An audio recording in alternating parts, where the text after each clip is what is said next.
بسم اللہ الرحمن الرحیم۔ السلام علیکم میرے پیارے اسٹوڈنٹ، میں امید کرتی ہوں کہ آپ لوگ بالکل ٹھیک ہوں گے اور اپنا پچھلے ہفتے کا کام مکمل کر چکے ہوں گے۔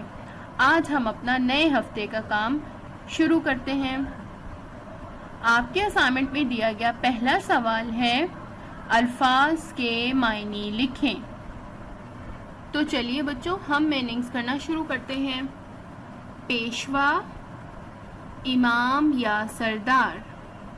اگلا لفظ ہے مصطفیٰ، انتخاب کیا ہوا۔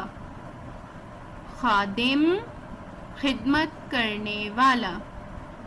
گدھا، فقیر یا بھیکاری۔ مدعا، مقصد، مراد۔ اگلا لفظ ہے اخوت۔ اخوت کے میننگز ہیں بھائی چارہ۔ باطل، جھوٹ یا کفر۔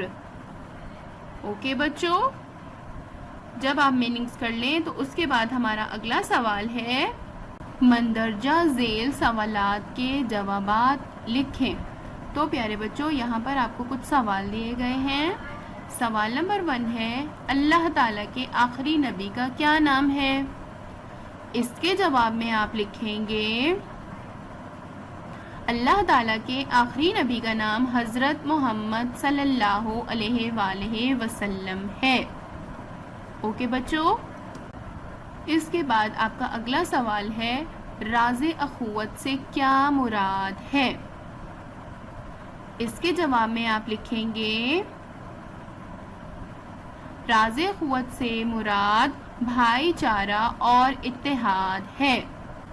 اوکے بچوں، ہمارا اگلا سوال ہے اللہ تعالیٰ کے بعد کس ذات کو غریبوں کا حاجت روا کہا گیا ہے؟ تو پیارے بچوں، اس کے جواب میں آپ لکھیں گے اللہ تعالیٰ کے بعد نبی کریم صلی اللہ علیہ وآلہ وسلم کی ذات کو غریبوں کا حاجت روا کہا گیا ہے۔ ہمارا اگلا سوال ہے نجاشی کون تھا؟ اس کے جواب میں آپ لکھیں گے نجاشی حبشہ کا بادشاہ تھا۔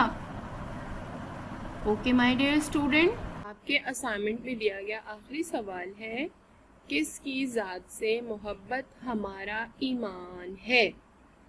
اس کے جواب میں آپ لکھیں گے نبی کریم صلی اللہ علیہ وآلہ وسلم کی ذات سے محبت ہمارا ایمان ہے۔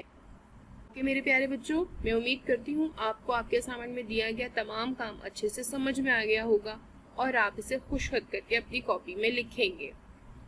Okay my dear student, thank you, اللہ حافظ۔